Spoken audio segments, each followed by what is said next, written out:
A bloody massacre turns the world against Syria's leader. Hello everyone, I'm George Thomas. And I'm Wendy Griffith. The killing of innocent children in Syria is forcing world leaders to take a hard line against the Assad regime. The U.S., France, Britain, and at least 8 other countries expelled Syrian diplomats in the wake of a brutal massacre last week. More than 100 people were murdered near the city of Homs, including dozens of children. Western leaders blame Bashar Assad's government, and as John Wagi explains, the country could be on the brink of civil war. Amateur video shows evidence of the killings in the town of Hula. The UN claims 49 children and 34 women were among the dead. UN observers arrived in Hula over the weekend, where residents dug a mass grave for the victims. The observers are trying to hold together a failing UN-sponsored ceasefire. We got an agreement from the government, both from Damascus and locally, to stop any attacks from the government side. So we want to make sure that that's understood locally by the government checkpoint, and then we want to make sure that the other side understands that there is a stand down and truce, and that they also won't attack.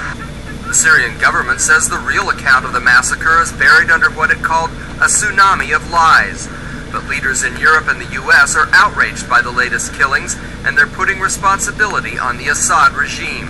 So there is not the slightest doubt that there was deliberate government shelling against a civilian neighborhood in these 3 villages outside Homs. On Fox News, Senator John McCain blasted the Obama administration for its lack of leadership against the Syrian atrocities. Here we have over a year, and we're now talking about possibly vetting some people. Look, nearly 10,000 people have died. This is a brutal regime of incredible proportions. And joining us now is senior international correspondent Gary Lane. He has traveled there several times. So what's the likelihood that the United States gets involved? I would say more likely now, since the Hula massacre came out last weekend. Probably not with boots on the ground, but maybe with support of the Free Syrian Army, maybe air support, arms, that type of thing. And there is some question as who this Free Syrian Army is. I mean, exactly, are they good guys or bad guys? Well, and there's a question whether or not they may have been responsible for Hula. There's some reports that that's a possibility, so it's being investigated by the UN. You have gone there, as I mentioned, several times. How are Christians dealing with this? Are they caught between these 2 fighting forces, Assad on one side and the Free Syrian Army? Well, you've been there as well, and you know that the Alawites, that is Assad and his government, his people, have protected them somewhat over the years, as long as they have remained in their churches. They go out and evangelize, they have different problems. But they've been safe, for the most part, under him. So what will happen now?